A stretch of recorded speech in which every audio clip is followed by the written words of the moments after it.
To always get the latest Game Tea, do not forget to follow us on social media. You can find us on Facebook at The Game Tea Podcast, and you can find us on Twitter at Game Tea Podcast X. We post memes, gaming news, retweet friends of the pod, and of course let you know when new episodes are available for your listening pleasure. Links are all available in the description of this episode, so check them out after the show, and thank you so much for listening to the Game Tea Podcast.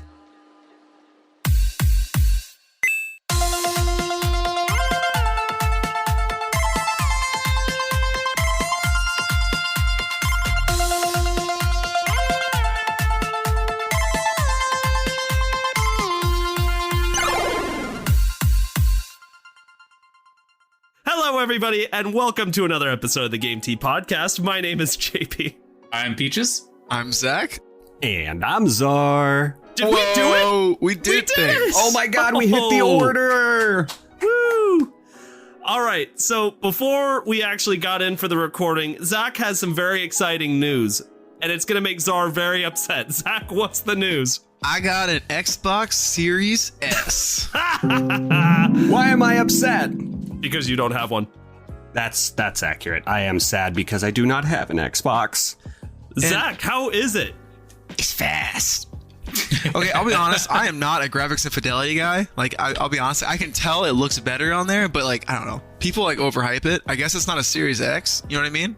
So maybe like there is a little bit difference. But like also, I feel like most people don't have full 4K 60 FPS monitors to play all their games on. You guys, you know what I mean? Like, I can tell it looks better, but I'm like, is this what everyone's hyping about? You're 100% correct, because it's like, okay, you get this console that has all these, amazing capabilities, but most people don't realize, okay, well, now you also have to upgrade the rest of your equipment to get the full benefit of that. Right. And so I'm not saying it's not, like, it looks amazing. I am so in love with it. I'm just like trying to like tell our public here, like, if you get one of these and you don't have like I'm sorry, that $200 Roku TV, like, I love Roku, I have Roku TVs, it says it's HDR compatible, I don't know about that. Is not? You're gonna need a nice solid monitor, and you're gonna need some good hertz to back it up.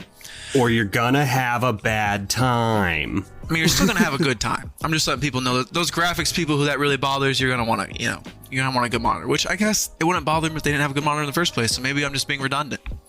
Anyway, the whole reason I got Xbox, Game Pass. Oh my god, guys. Yeah. So first off, there's an app on my phone for when I'm just like sitting here and like twiddling through. I have tried downloading. That's the important one, because there's only 380 gigs of space.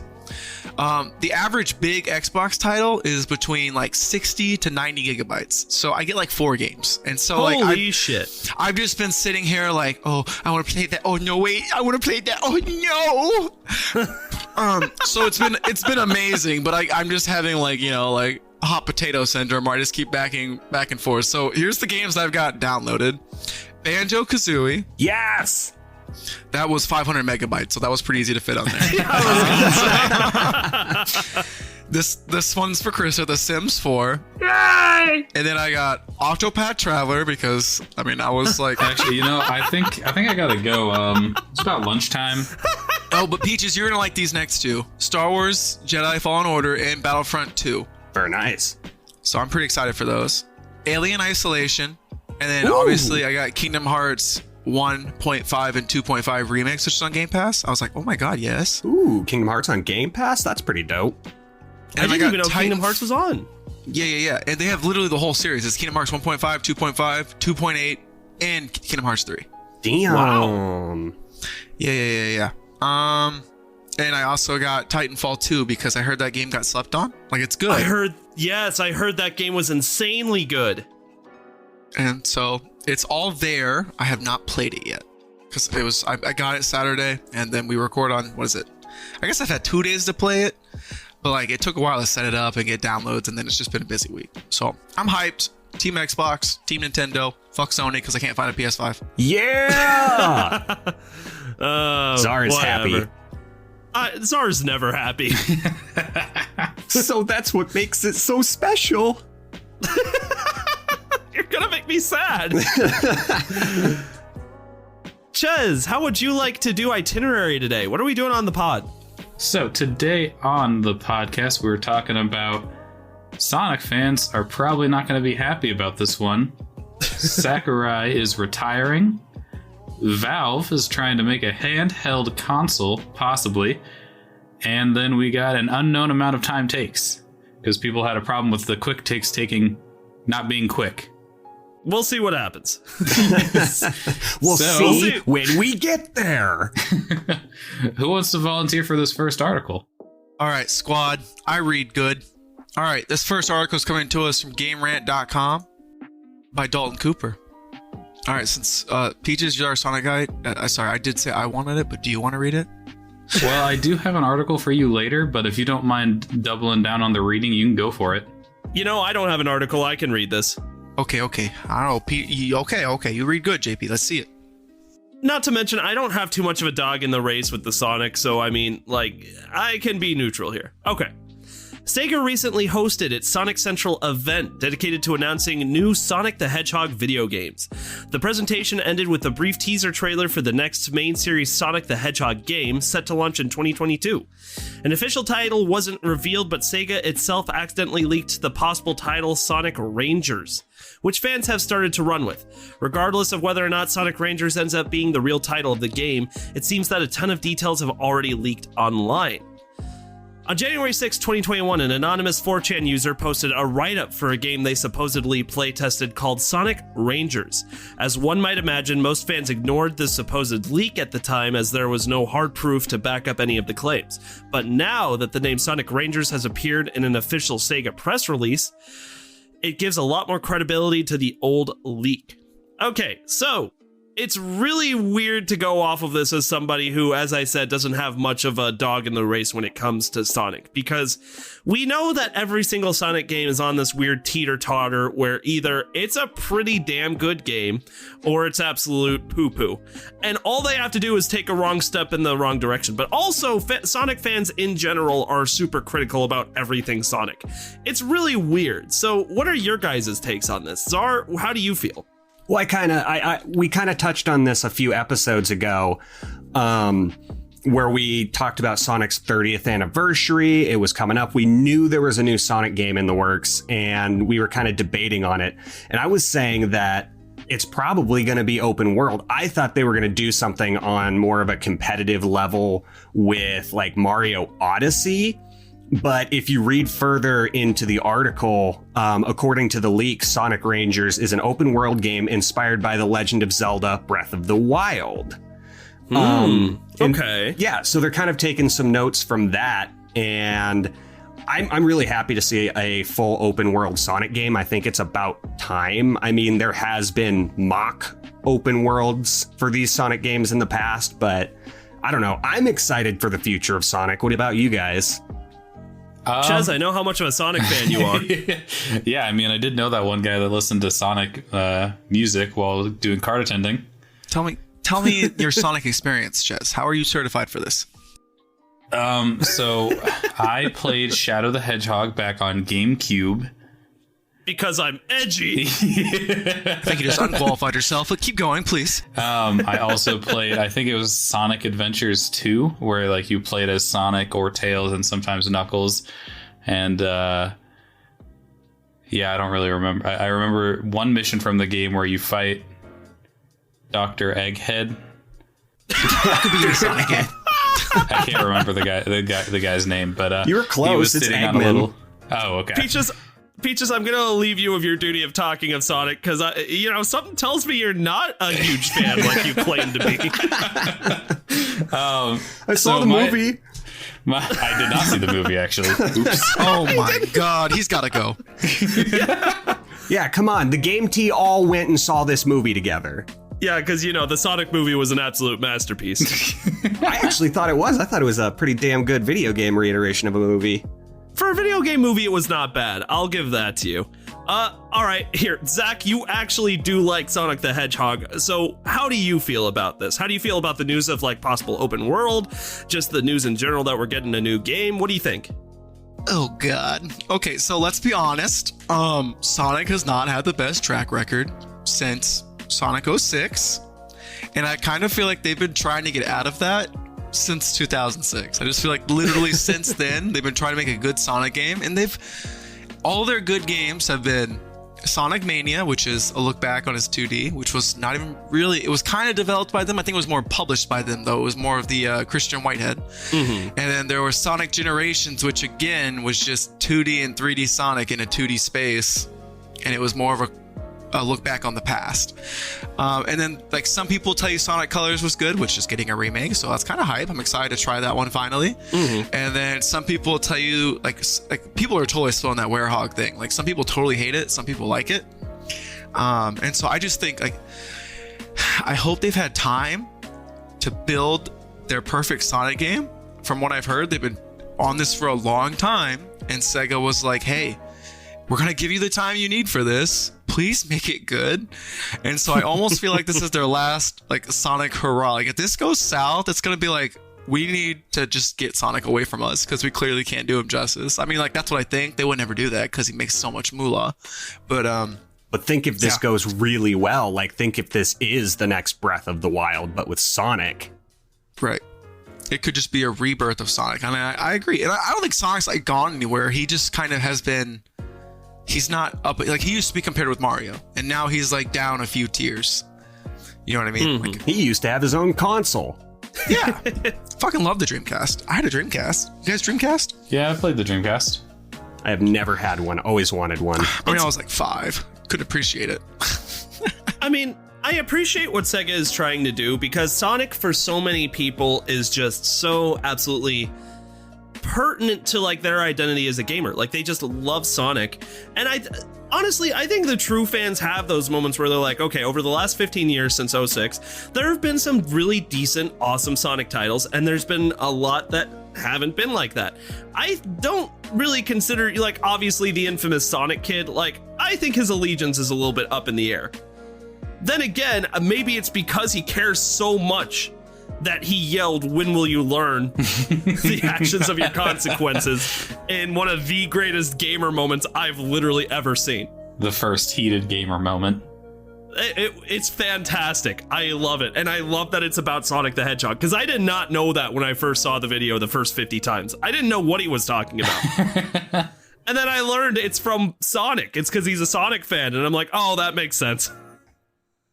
I don't know, like, my thing is, should Sonic even be open world? Like, isn't that kind of divergent from what the, like, point of the game is? I mean, he can still go fast, he just doesn't have to go in a straight line now. I think that could be pretty awesome, but I'm with you. Like, when you play a Sonic game, it's kind of supposed to be like a theme park ride. Like, you're just going up and down. There's those highs, there's those lows.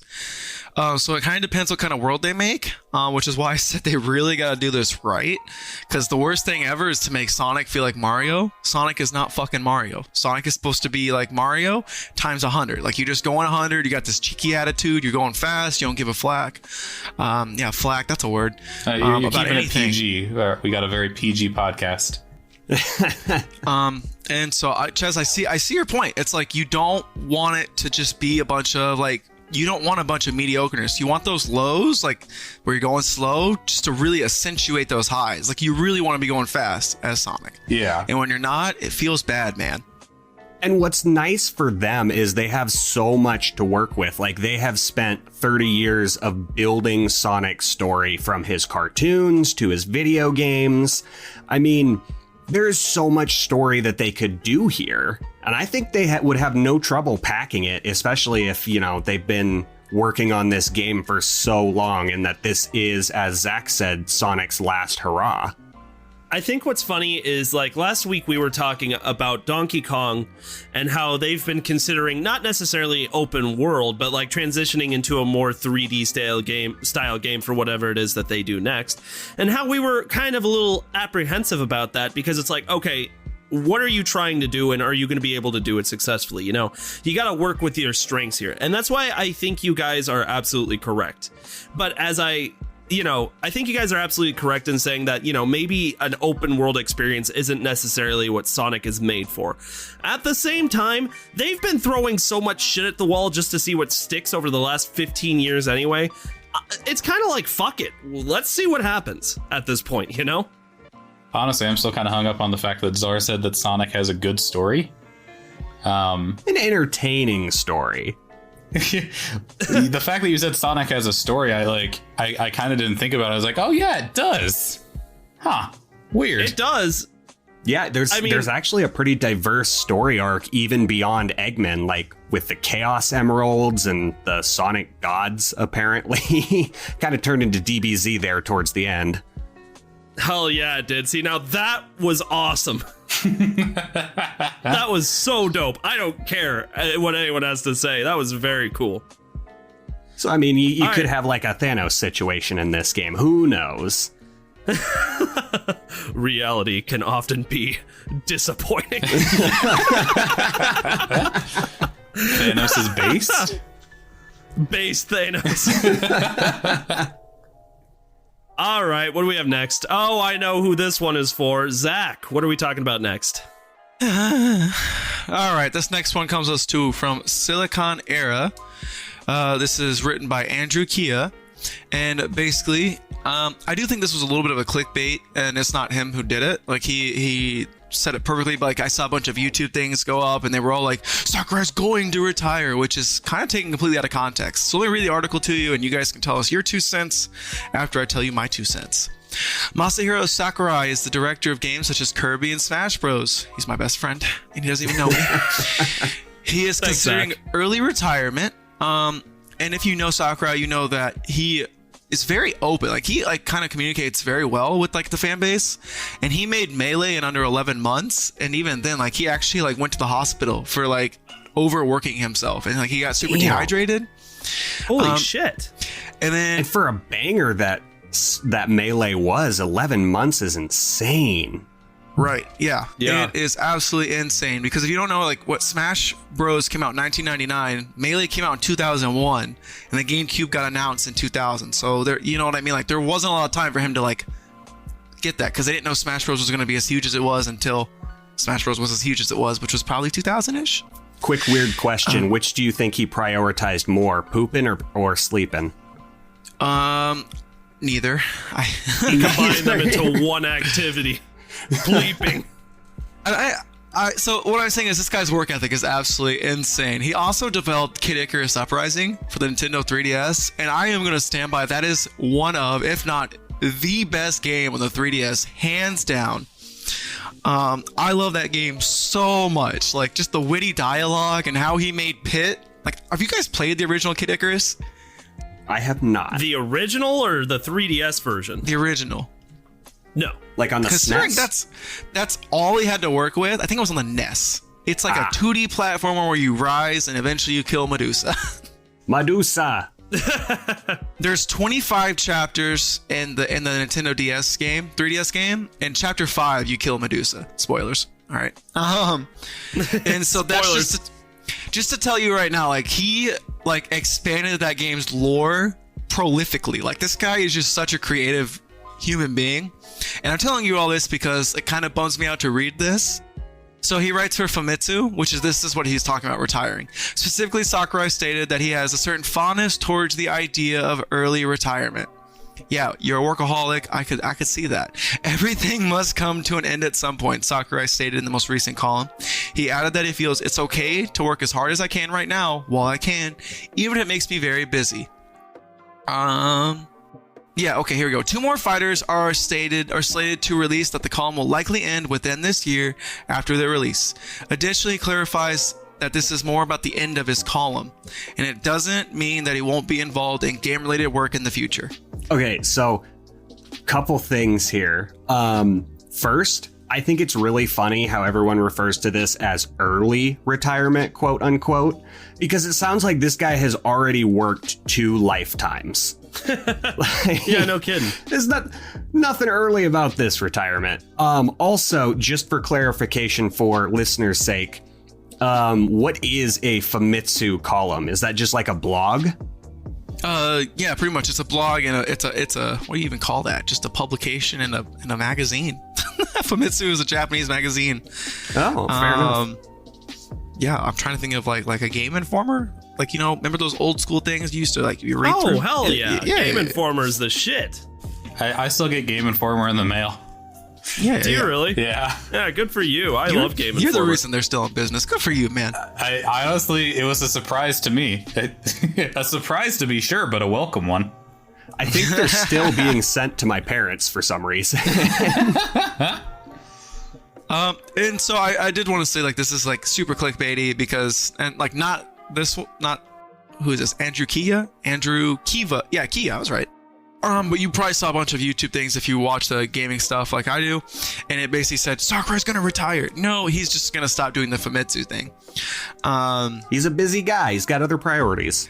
All right, and so like if he stops game development, it's well deserved. He has Czar said, like, he definitely deserves to retire, but like I also think this guy's such a workaholic that he would go insane. I think he's gonna want to work on games for the foreseeable future, and I mean he's already left an amazing impact in Smash Bros, in Kirby, in the new Kid Icarus game.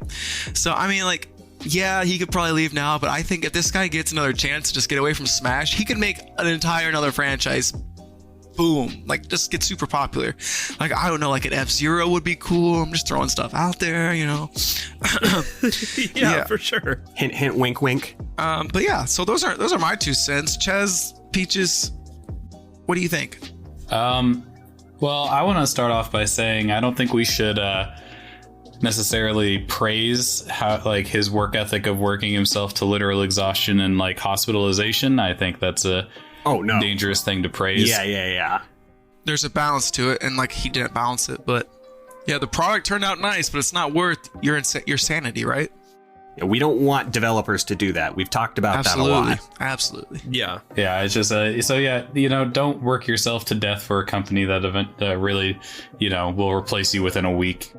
But I mean, this guy clearly has a huge impact on like specifically Smash Bros as a whole. So I think seeing him go away from that, which is like, a possibility from the sounds of it, would be really interesting to see like what he does next.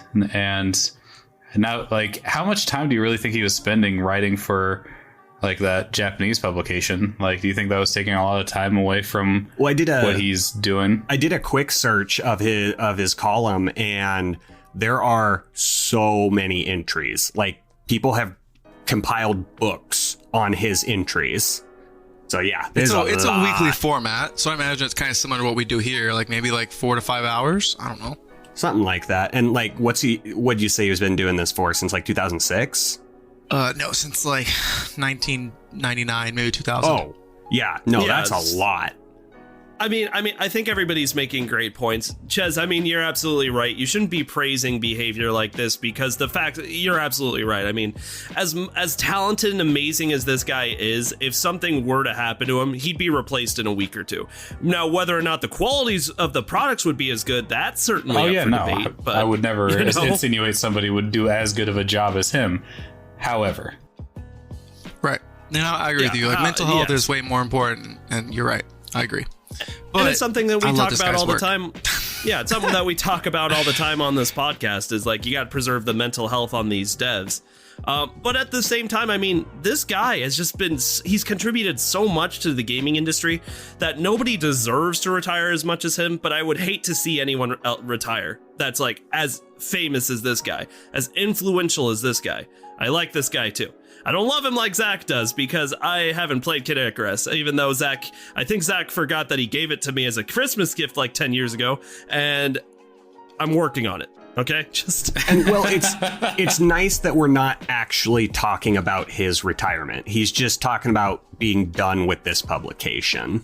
And honestly, I think he should be done with Smash 2. I think he's done everything. Like, I don't know if you can ever make a Smash Ultimate so let's just end on the high note. Ultimate extravaganza. Well, there's always going to be those hipsters that are like, Melee is the best Smash game. No, nothing will ever compete with it. Right, and there's always gonna be those peeps, and they're fine, they're happy. That's all that matters. And so they can just keep porting Smash Ultimate until the end of time. And I think I'd buy it at least 3 more times. So. Hell, they could even be open to adding more characters upon new console ports. Right, like, just keep working on this game. I think he even has it set up to where he trained a group because he was, like he's kind of considered early retirement or just getting away from Smash because holy crap, he put his all into that game. So it's time for him to do something else. Maybe it is retire, but yeah.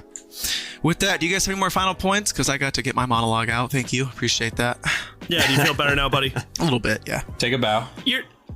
For what it's worth, you were totally right. That article was kind of clickbaity. It was super clickbaity. That's why we're here, to explain why things are worded the way they are. Good job, team. Yeah. And exploit clickbait. Maybe more people will click on the podcast, eh, boys?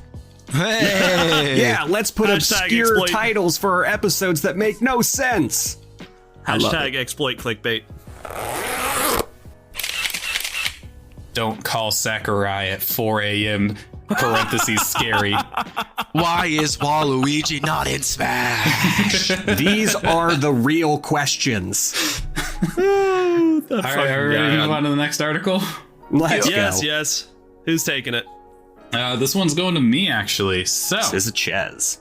Valve is making a Nintendo Switch-like console for PC games, claims report. And this is coming from Nick Pino at Tech Radar.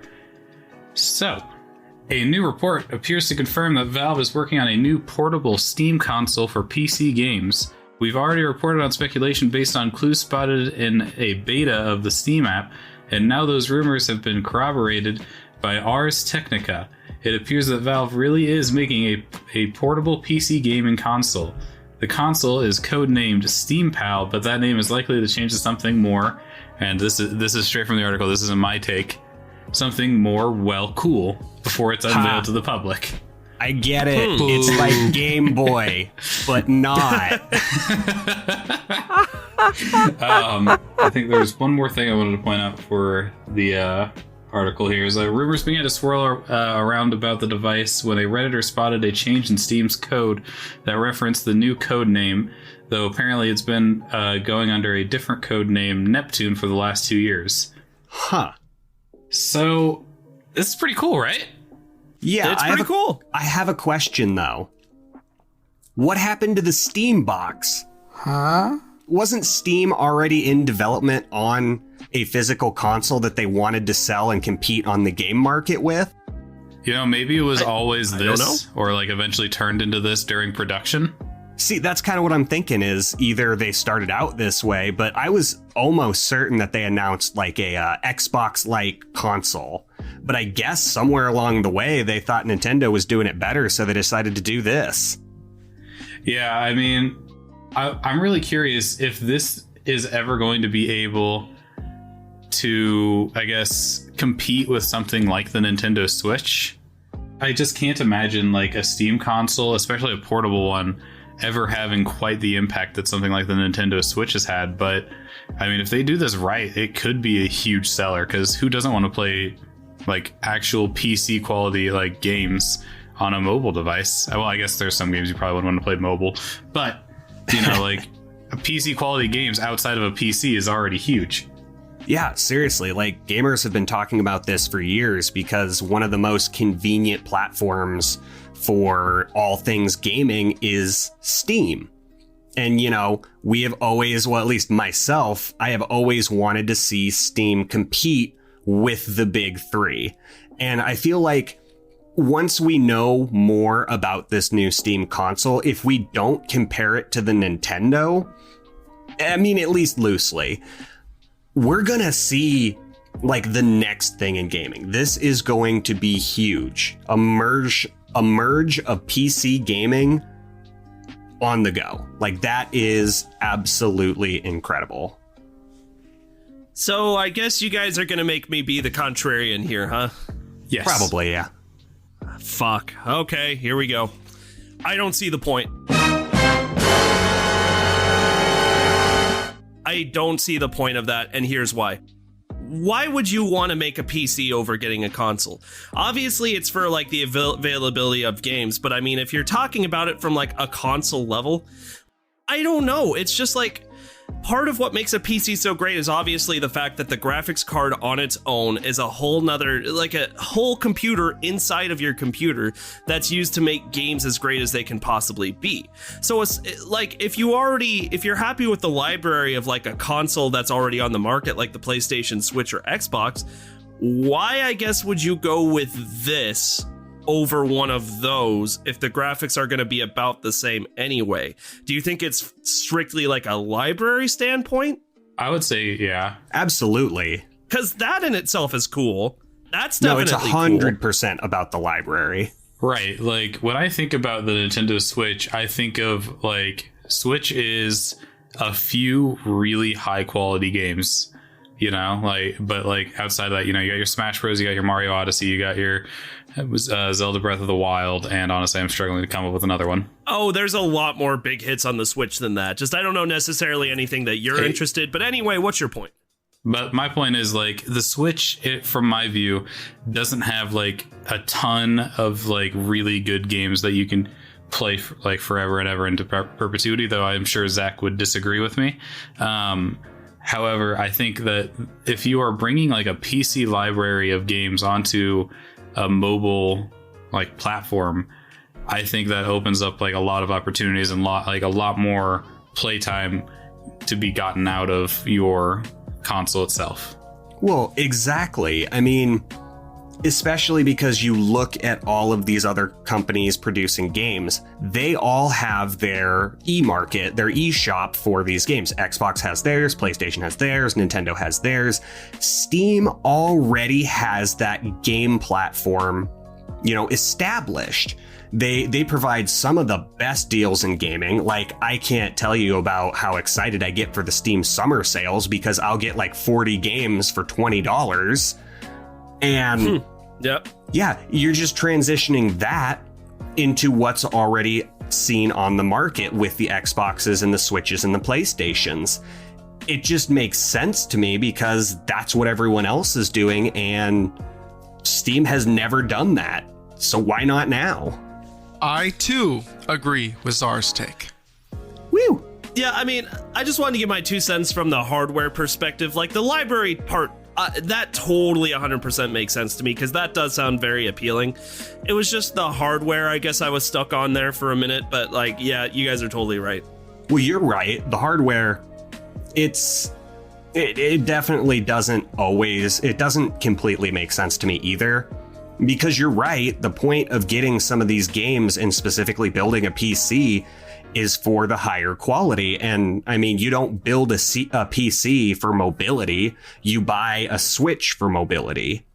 And I mean, so for fuck's sake, where else am I going to get 300 FPS on Golf with Friends? It's just 300 FPS, boys. I need every frame. Golf with Friends. It's important. We're not about to shit talk Golf with Friends. I love that game. Oh, I do too. I'm being genuine. Okay. We were using it as a segue to shit talk Steam. Excuse you. Hold on now. That's not what I said. Oh, no. I heard it. You were shit talking, JP. Confirmed. JP hates video games. Fake gamer. All right. Well, this is all interesting, but like, what's interesting is Czar brought up the point that like we've been hearing news about this or something in the works from Steam for quite some time. So it's another one of these we're going to have to wait and see what the heck happens kind of situations. Does anybody else have anything they wanted to tack onto this before we get into some quick takes? Not really. I was just going to reiterate your point of saying that, yeah, we don't know shit about this. All we've gotten from Steam about its consoles, like forever, have just been kind of brief whispers in the depths of 4chan and Reddit and such. And who knows if this is going to turn out to be anything more than just those whispers again. Absolutely. Are you guys ready for some quick takes? Quick takes. Yeah, well, again, unknown amount of time takes, but Czar, I believe you said you wanted to do some of these quick takes? Yeah. I find a lot of these topics interesting, especially this first one. All right, so quick takes. Dying Light 2, Stay Human, that's the new tag, that's what they're going with, is the new name for the game and is now set for a December 7th, 2021 release date. So this year, everybody out there, that is crazy. That's huge. That is crazy. Yeah, because we have gotten virtually nothing on this game for the past 2 years, and then all of a sudden, bam, it's coming out this year. I love it. I can't wait to play this game. I can't wait to play this game with my friends. Yeah, hopefully it supports crossplay, but it will be a lot of fun for a multiplayer mode. For those of you that don't know what Dying Light 2 is, it is set 20 years after the events of the previous game and has been described as a modern Dark Ages, where players take on the role of Aiden Caldwell in a bastion of humanity known as the City. And spoilers, jeez. No, I'm just fucking with you. Go ahead. Anywho, another really cool brief tidbit about this is I've been recently going back and playing Dying Light 1. Peaches, have you finished that game yet? It was your blind date. Yeah, but here's the thing. A much hotter date came along in Mass Effect Legendary Edition, so... Ooh. You gotta take those opportunities.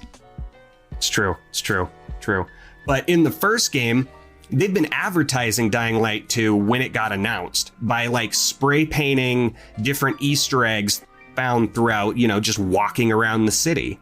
So with all of the attention that they keep giving the original Dying Light, I am very hyped for Dying Light 2. It's coming out this year. All right, next quick take. Skyrim, as of May 23rd, became as old as Elder Scrolls Morrowind on the day that Skyrim came out.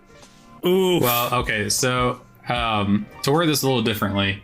Yeah, I was going to say that sounds confusing. Yeah, so the time between when Morrowind was released and when Skyrim was released is now how long Skyrim has been out. Yes. And for reference, there was also a game released in between Morrowind and Skyrim called Oblivion. So Skyrim has now essentially been out as long as if I'm doing my, I'm not sure if this is exactly right. 3 games worth of time. Yes, 3 games worth of time.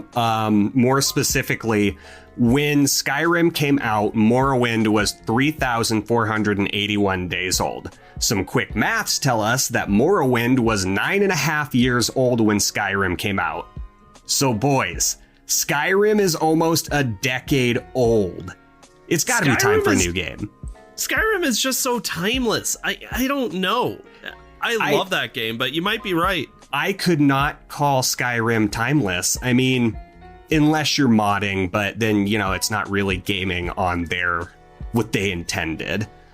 But it's not. Like, there is eventually a limit of things you can do in Skyrim, and I can't go back. I have done everything in Skyrim, and I am so freaking bored of that game. 10 years is way too long. Just out of pure curiosity, how much time do you think you've put into that game, Czar? Because to finish the end of to come to the end of things you can do in Skyrim is actually a feat. Well, I guess supposedly not the things you can, like everything, because I didn't go through and do too many playthroughs where I picked the opposite choice, because I kind of liked all my choices that I made in the game. But as far as like side quests and virtual exploration, I found every single location. I explored every single cave. I got bored one year and decided to virtually kill literally every NPC in the entire world. Except for the ones that you can't kill. Then the world becomes very lonely. Just give me a number, you son of a bitch. Oh, well, give me a second. I can go to my Xbox account. I think it's... Oh, wait, no, because I actually have owned Skyrim on several different consoles. I would say probably maybe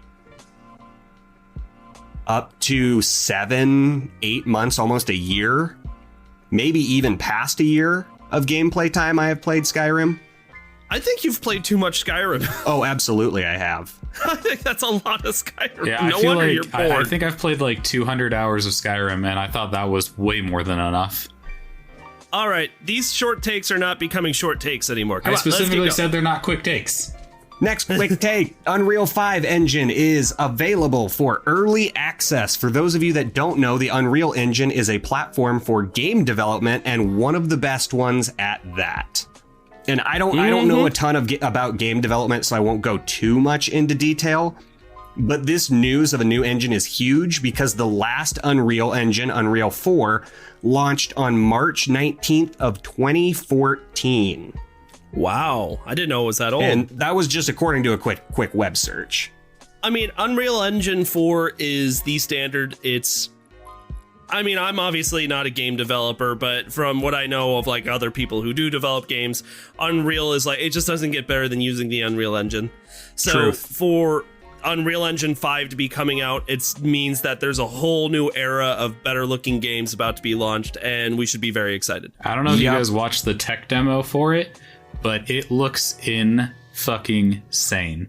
Oh, it's so pretty. And there are so many new features making game development seamless and fluid. If you develop games, get on this and search up Unreal 5 and get on this early access and try it out because you will not be disappointed. Oh, it's going to be so good. It's going to be so good, boys. And then to finish that quick take, the Unreal 5 engine will be dropping according to Unreal early of 2022. So watch out for that. All right, the next quick take. Uncharted 4 will be coming to the PC, so PlayStation loses another exclusive, and we're going to see a lot more trashed monitors.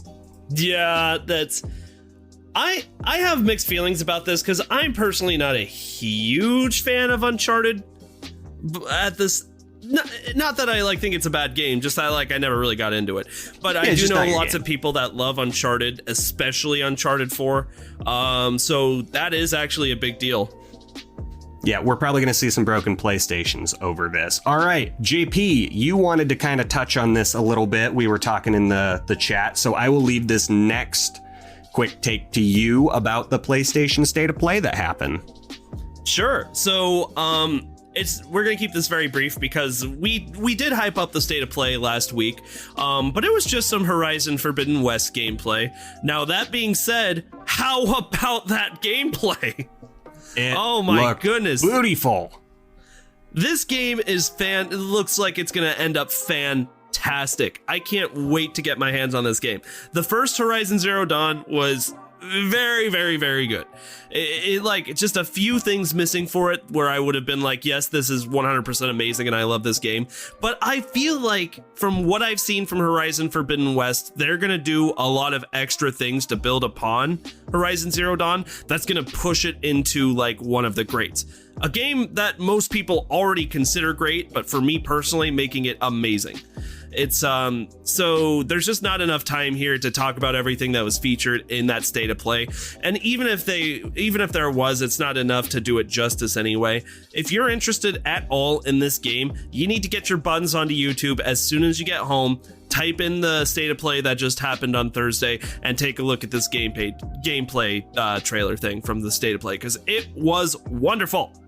Now, do we want to talk about that absolute waste of space's tweet here, or do we want to just skip over that? Nah, we will. You know what? Let's just say fuck it. I mean, that guy got what he had coming on Twitter. I think Alloy looks beautiful and that it's a video game. So I like why how you can't said Alloy instead of Aloy, because I mean, Aloy. It's because it was that's clearly what they were going for. You know, it's clearly just to play on the word alloy. Reading the article, I thought we were talking about metals. So here's what I will say. So what Peaches is referring to is there was a little bit of a Twitter controversy that happened. I know what you're thinking. Twitter controversy? No, that doesn't make sense. But never checks out. Yeah, right? What? So some absolute asshat tweeted out a picture of Aloy's face and was like, I don't know, man. I just think that, if you have a woman in video games, they should look like a woman, this woman looks like a man and I'm just not into that. And then a side by side of Aloy with perfect curvy face with, perfect eyebrows and makeup and the whitest teeth I've ever seen, because Aloy is a hunter and hunters who spend all their time in the wild need to just look like supermodels all the fucking time. I don't know if you guys knew that. Post-apocalyptic setting. Exactly. So naturally, this guy got immediately shat on Twitter by everybody and was just getting so defensive about it. Like, you can actually go to GameT right now and see one of our retweets from this absolute asshole. And Rainbow Road did a couple of them too, but he was getting so defensive, like, I don't know why everyone's so mad at me. Why can't I use my freedom of speech? All these beta males just coming after me. So the Twitter handle was, I don't know if I should actually say this or not, but it's Apex Alpha J. And this fucking alpha quote starts calling everyone on Twitter beta males and talking about infringement on his freedom of speech. What a fucking moron. Yeah, I think he's compensating. All right, that's enough. If you're really interested to see the entirety of the conversation, go on Twitter, because surprisingly, he has not deleted any of this yet.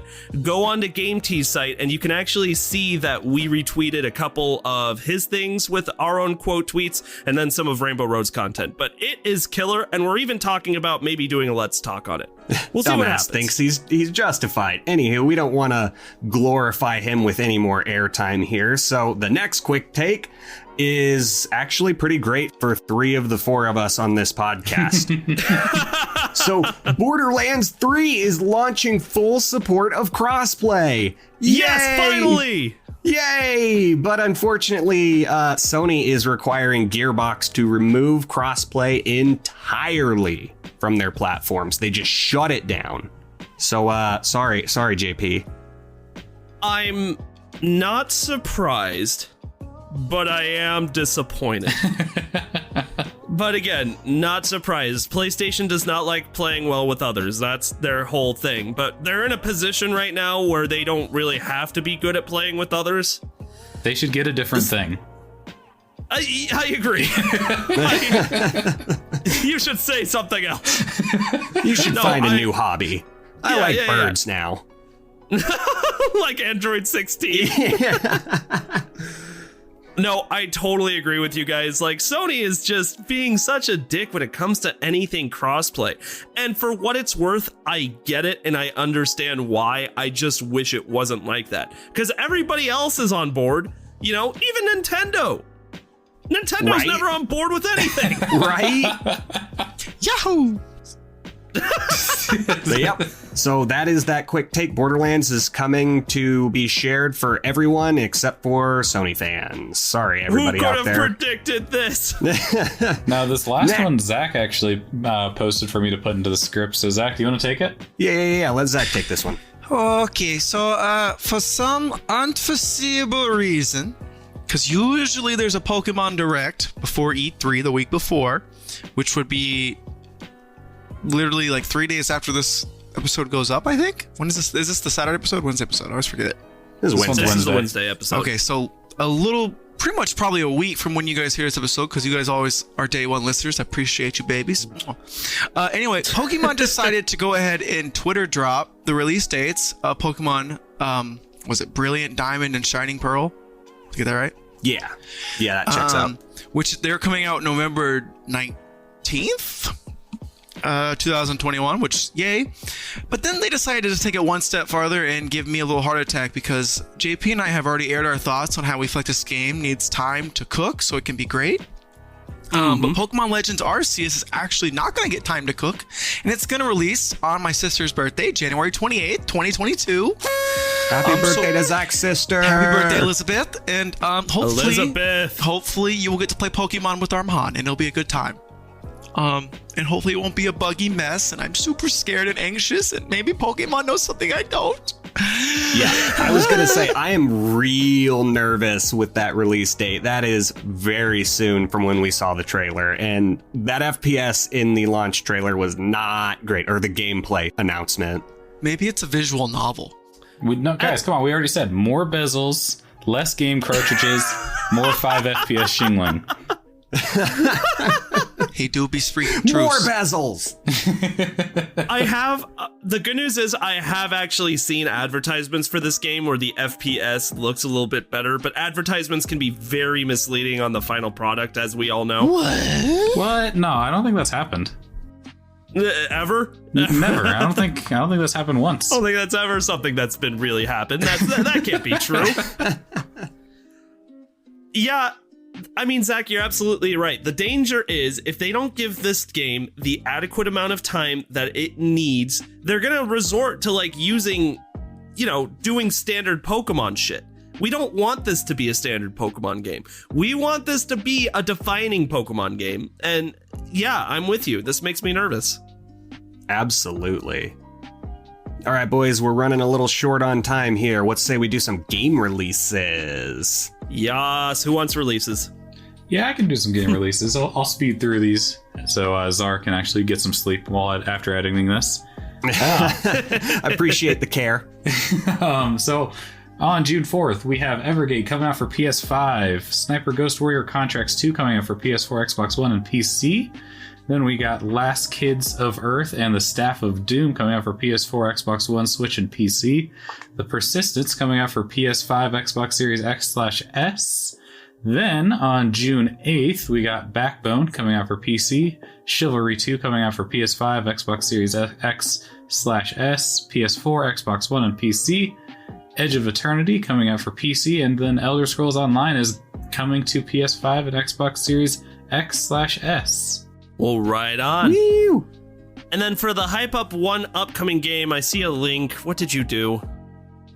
Oh, it's a GIF of John Travolta looking around. Yep. There's no hype up game. I don't know any of these games. I don't know if you guys are hyped for any of them. But I can't hype up any of downloaded them. Elder Scrolls Online. It was fine. It was fine. It was fine. It was just fine. So if you like Fine, that is the game for you. With that being said, I'm a big fan of Fine. I'm ready to party, boys. I'm a JP, big fan of Fine. should you hype up Saturday's segment? Absolutely. Next week, or not next week, on Saturday, we are bringing back a newer segment. We are doing video game, 2 Truths and a Lie. It's going to be the first time where we've had Zach for this segment, so we think it's going to be a pretty good time. The segment's always a good time in general, but yeah, it's going to be a very good one. So make sure you stop by, and thank you again for listening to another episode of the Game Tea Podcast. We'll see you in the next episode. You just got your game tea. Bye. Later.